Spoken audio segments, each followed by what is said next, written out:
Hello, and welcome to Insightful Conversations with your host, 3 Principles practitioner, Adey-Jones. Join her each week as she welcomes some of the world's leading 3 Principles teachers and practitioners who share how this understanding has dramatically improved the quality of their lives and the lives of those they work with. Thank you for joining us. I'm so thrilled to have my friend and fellow 3 Principles practitioner, Sharon Sherriff, with me today.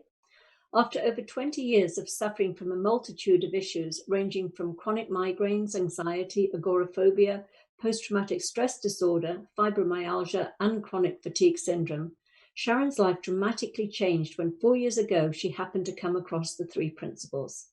Currently, Sharon is nearing the completion of her Rewilding Guide certification, and once certified, Sharon hopes that by sharing her story and how the principles have impacted her life and the ripple effect within her close family members, it will help others to heal and uncover their true nature too. Welcome, Sharon. I'm so excited to have you with us today. I know it's really late there in the UK for you, but hopefully you had a nap. I've been in the garden all day actually, but yeah, it's been lovely. It's been lovely to have the sun on my face today. So I've just read your intro, and I know that you suffered a multitude of issues before you came across the principles. I mean, everything from anxiety to agoraphobia, migraine, post-traumatic stress disorder, fibromyalgia, so many things. So I would love to hear about your journey and what brought you to the principles, because I'm sure that you sought other modalities before the principles to try and cope with some of those things. Yes, I think I'd exhausted just about everything before I came across the principles. The medical side, had a history of migraine ever since my youngest daughter was born, and she's in her 30s, so it was and many family holidays were ruined.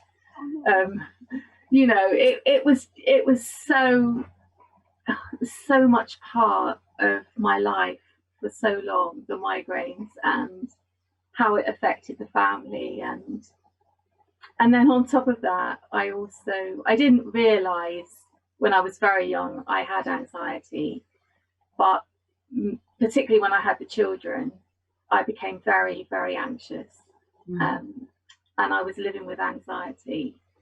And then when a second child was born, I had postnatal depression, and the agoraphobia became huge when she was tiny. And I had the elder daughter, like I had to take her to school, and I mean it was so difficult to operate outside the home, even when the children were very young. I literally just drive to the school, push the eldest one out of the car. I mean, I can laugh about it now, but it felt I felt like I was really lacking as a mum. I was just so fearful all the time. And then by the time the youngest was about 3, I was back working and coping. I felt I had the anxiety under control and the agoraphobia. I was back out there. And then late December 97, I was in a road traffic accident. I left work and was on a little small country road, and I just saw a van coming towards me, and there was literally nothing I could do. There was nowhere to go, and so I just kind of braced myself for the hit, and then from there, after the injuries, about a year later, I was diagnosed with fibromyalgia. And so then I was forced almost to give up my job, and I was at home with the children, and they became my carer. Carers, they had to do an awful lot on their own. They were 14 and 10 by this time, and yeah, in some respects, I know it's made them very close, because they had to do a lot without their mom, and they also got very close with their dad because there were many things I couldn't go to. I couldn't attend because of the agoraphobia, and then also the chronic fatigue with the fibro. So they've got a wonderful relationship with their dad. So like when they went off to uni and things like that, he took them. I did make their graduations. But he did most of the traveling with them. Right. I was quite isolated for many years with the agoraphobia. Yeah. Oh my gosh, I know you so well, and I didn't know the part about the accident. I hadn't heard that before. So what, I can hear in your voice how much you missed out on how traumatic that must have been for all of you. To feel like you couldn't engage in life fully with your children. So what was the catalyst? What was the thing that actually had you sort of reach the point, you say you exhausted all the medical things like that, but what was it that brought you to the principles? How did you find that? Just pure chance. I was on Facebook, and there was a woman on there talking about anxiety and agoraphobia, and that woman was Nicola Bird. A Little Piece of Mind, and I just listened to that, and I just thought that this woman, she knows exactly how I'm feeling.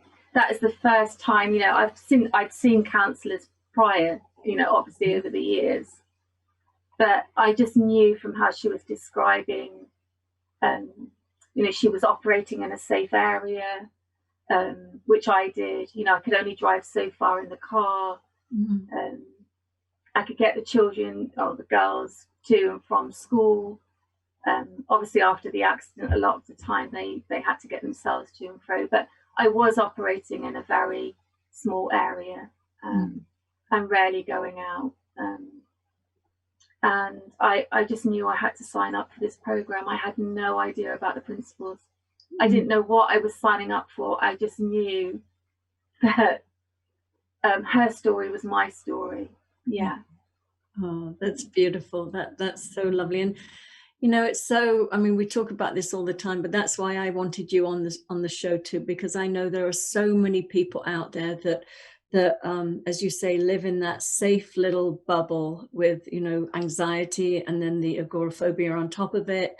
And if they can just be touched by your story and see how far you've come in the 4 years that I've known you, so I know that so you saw something in the principles. Now, had you always had like a spiritual sort of foundation, or was this sort of new to you? I'd always so in my world, I believed in angels, and I talked to spirit growing up. And spirit was a huge part of my upbringing. And I talked to angels. I would ask the angels. That's the only connection I believed I had. Obviously I'd gone to church with my grandmother, and but I knew it was spirit as opposed, to anything else. Yeah, I felt spirit. Yeah. That's great. So you already, it resonated with you. There was a level of comfort going in that direction. Yes. Yeah. And I think so what I heard when I was introduced to Sid's work, so what I heard was there was this energy, and I see it's divine energy moving through us, and I just thought, well, of course. It was like I didn't argue, and there was no intellect involved. I just thought, oh, well, of course, I knew that. But I think for me, it was why did I forget that? Why have I got so caught up thinking that I was trying to control everything? and in such a sort of anxious, busy-minded state, trying to keep my family safe, trying to protect them, that and then I'm like, of course it's not all on me. Why did I think it was always? Yeah, it was like a huge like wake up. Yeah. And I'm sure too, I mean, the fact that we point to the health that's in everybody, that, you know, there might be things that look like they're problems, and you certainly had a lot of, you know, you had a laundry list of things you could have said, well, this is wrong with me, this is wrong with me. But the fact that the principles points to the fact that underneath all of that, we are perfectly whole and healthy at our essence. So that must have been really comforting to you too, I would imagine. It was huge, because it wasn't only seeing it for myself, it was seeing that if I had innate well-being, then my children did as well. Yeah. And if I was being guided and held and cared for, then they were too.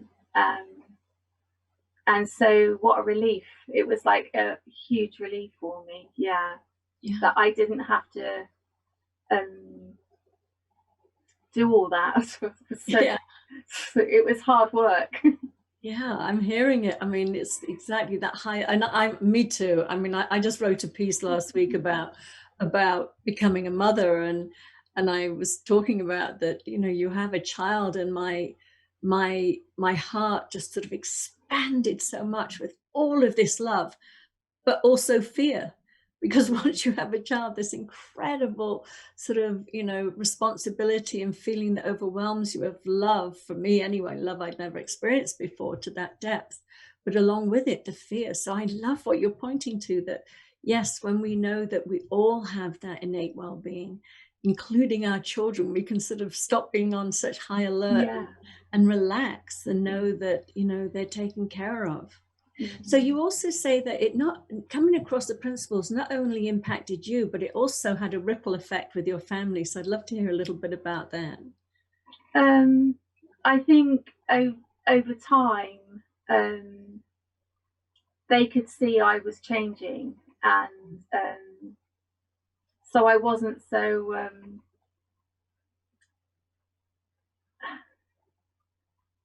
I wasn't okay then. I was angry a lot. I was frustrated. And on the plus side, which is huge as well, is that because of the accident, I was able to stay at home with my children. I know for a fact that just if I hadn't had that accident, they would have been latchkey children. I would have been out at work full time, and they'd be letting themselves in. And the plus side for is that I was home. I was able to be there at the end of the day. I saw them through all their exams and their A levels, and you know, I was a constant for them, which I never had as a child myself. So I look back now. I mean, at the time, it doesn't feel like that, but I look back now and I see huge. I can see how wisdom.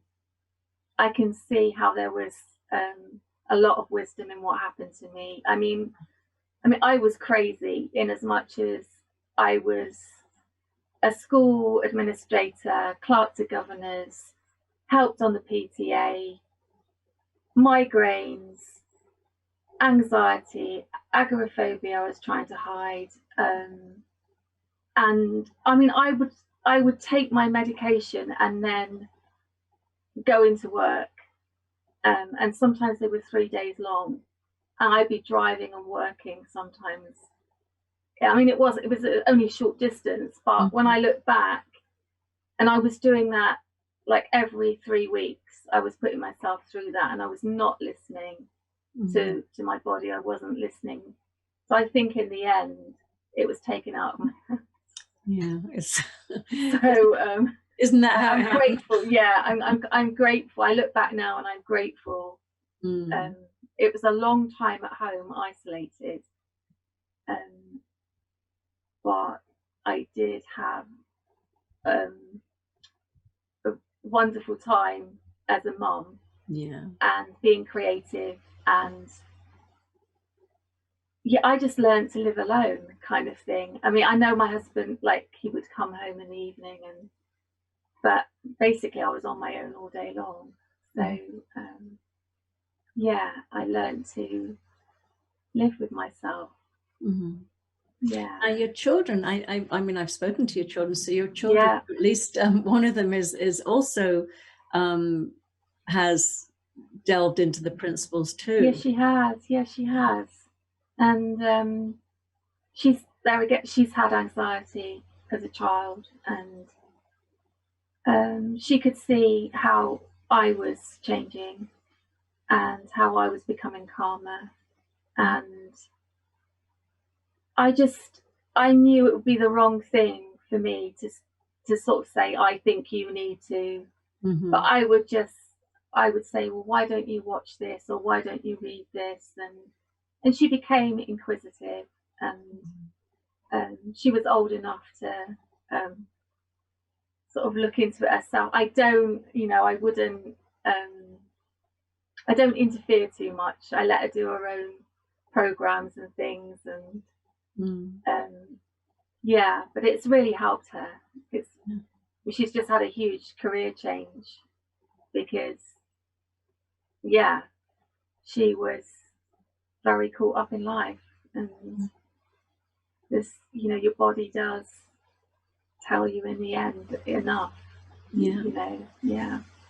It does. It's so true. I know it's so. I'm as busy as I am. I wait for direction from wisdom now. I don't spend time up here in my personal thinking trying to decide what I do next. There is a relaxed. I'm maybe busy is the wrong word. I'm very productive, but without a lot of busy thinking. I wait for that. And so I hear, you saying sometimes your body just, wisdom says, okay, stop. It shuts you down for whatever reason. And so you can quieten down, and then you can hear what the next step is. So your next step, after these 4 years of studying the principles, and you finally decided to become a rewilding guide. So I'd love to hear, what was it about that? What drew you to that program? Well, I joined the rewilding community. I'd been in the Soul Centered series with Angus and Rohini, and then joined rewilding. And then Rohini set it up, and it was things like I was hearing work like True Nature. I was listening Reclaiming the Wild, and that really appealed to me. And instead of the word coach, it was guide. And I quite liked that as well. I thought, oh, I could do it. There was not a lot of thinking about it. It was literally like, I'd love to do that. And I just wrote the application. There again, not much thinking about it. I just knew it was something I wanted to do. I just knew. And the training itself, I've realised it's been more about guiding myself. It is. Yeah, I've teach. learned so much. I've learned so much, and yeah, I'm just kind of ready now to. Well, I've been guiding in the community, but just kind of ready to put myself out there and hold space for someone, and see what comes up. I love the conversation. I just love being in the conversation with someone, and that it's kind of mutual. It's not. There was so much in my past where you'd see a professional, and it felt like it felt like I was lacking, and I thought I was broken. So all these things over the 4 years where I've had, nothing lacking, nothing broken. It was like, wow, you know, once I got in touch with that, I was like, wow, of course. Yeah.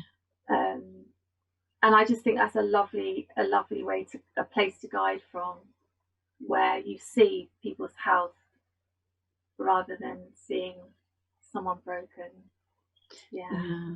Oh, I love that, and it's so true. It really is. I mean, you just said it in a nutshell. It's holding the space for somebody while you're seeing how there's nothing wrong with them until they discover for themselves that there's nothing wrong with them. So it's just a really beautiful, exciting place to be, to just witness somebody waking up to who they really are. It's just so beautiful. So I know that you're very creative. You do the most beautiful crochet work. And I heard you say that there's something about the creative, there's something about creation that helps you with wisdom and insight. So I'd love to hear more about that. I find, now, would you believe, in the beginning of this, I was in a fibromyalgia support group. And I remember somebody saying to me, you know, you won't be able to craft. And I remember I actually gave away some of my craft items because I thought I'm not going to be able to cope with the pain. And but what I realized while in this journey is, so I don't focus on the pain anymore. That's how a huge part of traditional healing is. They ask you to rate the pain, and you know, you have to rate it between 1 and 10, and the fatigue is the same.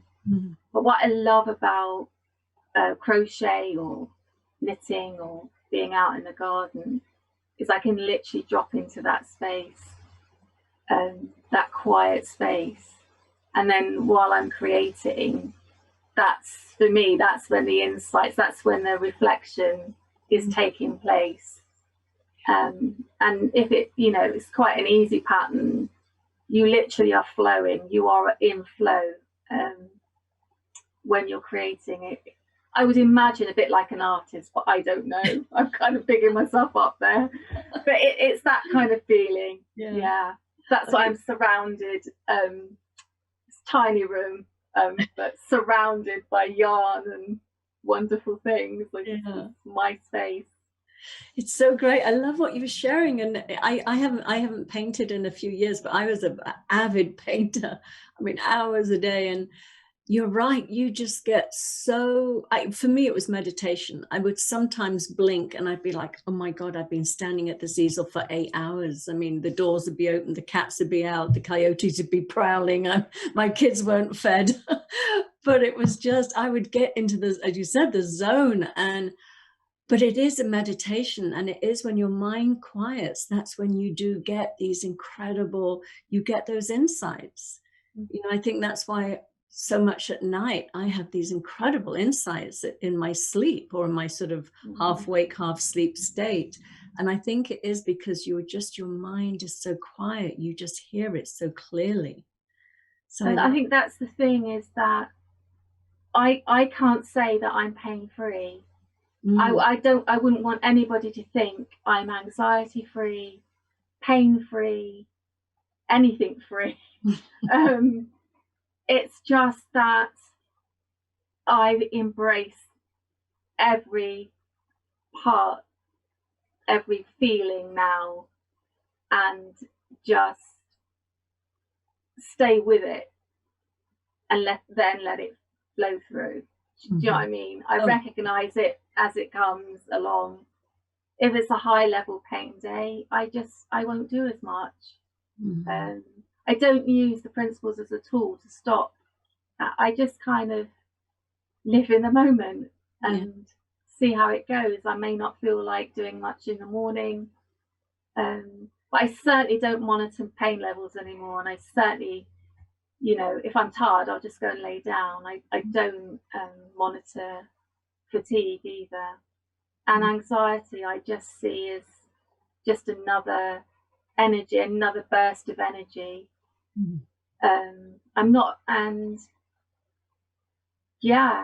I'm not afraid of it. Or even if I was afraid of it, I would just sit with it. Mm-hmm. You know, because you just don't know, you know, you don't know until that moment how it's going to feel. So yeah. No, I love that. And it is so true. It's, I think whatever we, you know, put our attention on becomes sort of more solid and more amplified. And like you said, the old modality of rating up. I remember taking a positive psychology course once, and I had to, and I've always thought of myself as very positive. And I took this course, and you have to rate yourself on how many positive and negative thoughts you had. And then when I was seeing how many negative ones I was having, I suddenly got really conscious, and I just, in the end, I dropped out. I thought, I was blissfully happy before, but now I'm acutely aware that sometimes I have these sort of very sort of negative thoughts.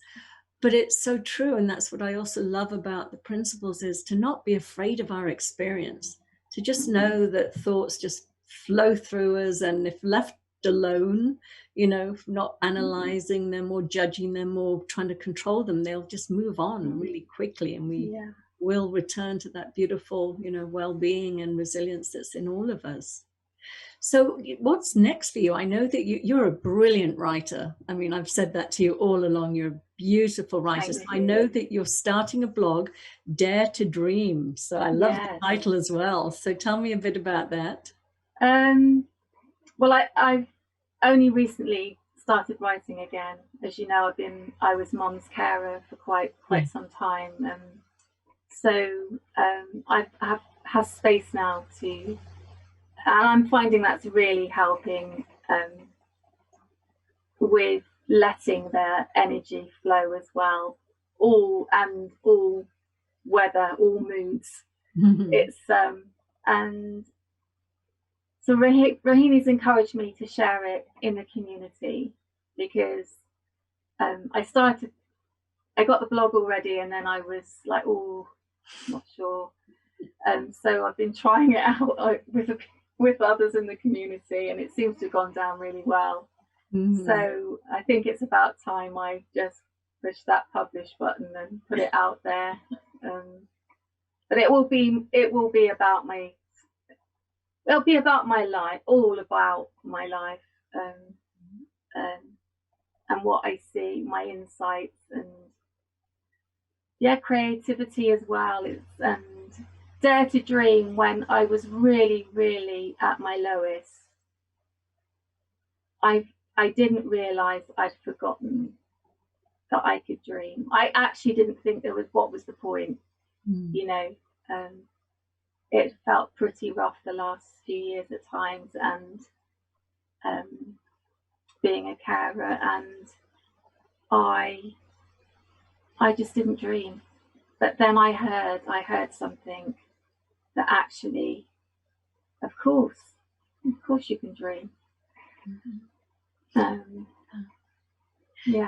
I just, you know, I love the title. When I first saw it, it just really struck me, because I think you're right. I think there are people that have shut down, basically. That they you know, when they were younger, they may have had dreams, and then life sort of happened, and they became sort of either jaded or hurt or whatever, and then sort of put away their dreams. So I love that, the Dare to Dream again. Just I'm sure for you, when you reflect back on your life over the last 4 years, it's like, thank God you dreamed, thank God you followed some wisdom or whatever it was that got you where you are today. Because each part of my journey, it feels like I'm on a never-ending journey anyway, but as I've gone along, I've heard something, then I've ended up in another program, or listening to somebody else, or picking up a book, and then I get another like little push forward to do something else, and it's just been wonderful. And at times not so. I mean, not every insight, let's face it, is all butterflies and roses, is it? I mean, some of it is like, I get, you know, I'm human, I get caught up. Yes. And that's why I have people like you in my life. I know, it's so, yeah, I mean, and that is the beauty of this. This is what I love about, having been in a spiritual community for 40 years of one sort or another. I mean, what I love about the principles is how we absolutely just embrace our humanity. We're not trying to sort of be rid of it. If anything, we're more connected to it than ever. We're not doing these spiritual bypasses, and it's just embrace it all, warts and all. And yeah, that's what I love about it. I just love the rewilding, the whole rewilding thing. I had a huge moment when I'm like, of course, rewilding means my true nature. It's what I was born into. It's my spirit, of course. And I felt it, and it's wonderful to reconnect that deeply to it, and have that. Saying to Raheen, it almost feels like a friend within me that I can kind of consult. It is. It's our inner guide. It's our inner wisdom. It's, we have that. It's inbuilt into the system. So we have actually come to the end of our time. Can you believe it? It goes so fast. Yeah. But I'm so glad you came on. I'm so glad you shared your story. I know it's going to inspire so many people sitting, listening at home and think, maybe I can dare to dream again too. So yes, please do. Yeah. Okay. Well, Thank you, and have a good night's sleep. I know it's late for you there. So, Thank you. And thanks, Del. Oh, it was lovely. Thank you, Sharon, and I'll see you soon. Okay then, thank you. Take care. Bye-bye. Bye. Thank you so much for listening to the show. If you're interested in learning more about my coaching and mentoring packages, please reach out to me at deladeyjones@gmail.com. I would love to hear from you.